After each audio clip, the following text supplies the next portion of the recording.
Magandang araw sa inyong lahat. Welcome back na naman sa channel na ito. Ngayon, may ibabahagi na naman ako na panibagong ritual. At kung bago lamang napadaan, ay huwag niyo pong kalimutan mong subscribe at pindutin ang notification bell para palagi kayong updated sa mga bago kong videos. Gusto mo ba na siya ay mababalisa at mababaliw sa kakaisip sa iyo buong magdamag? Lalong-lalo na nararamdaman mo na hindi ka na niya iniisip at wala na siyang pakialam sa'yo. Kaya kung gusto mo na siya ay mababalisa at sobrang mababaliw sa kakaisip sa'yo, ay gawin mo lamang itong ritual na ibabahagi ko sa inyo ngayon. Dapat palagi kang positibo at 100% ang paniniwala mo sa mga ganitong pamamaraan. At gawin ito sa mabuting paraan at huwag abusuhin. Pwede ito gawin sa kahit na anong araw o oras na gusto mo, basta gawin ito bago ka matulog.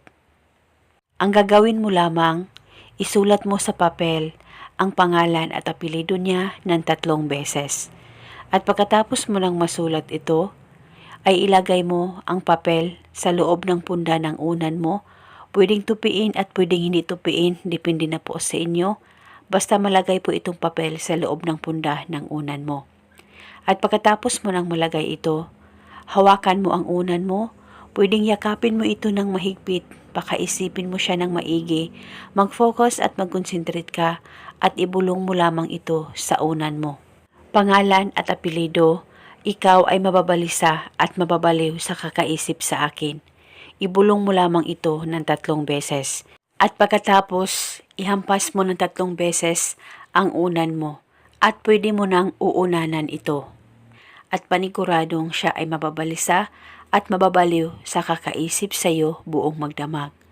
At kinabukasan, ulitin mo lang ang paggawa ng ritual, hawakan mo lang ang unan mo, ibulong mo ang spell at saka mo na ito uunanan. At kung gusto mo nang ihinto ang ritual, ay sunugin mo lamang ang papel. At eto muna sa ngayon, at kung kayo ay may katanungan, mag-comment lang po kayo sa baba. Maraming salamat po sa panunood. May God bless.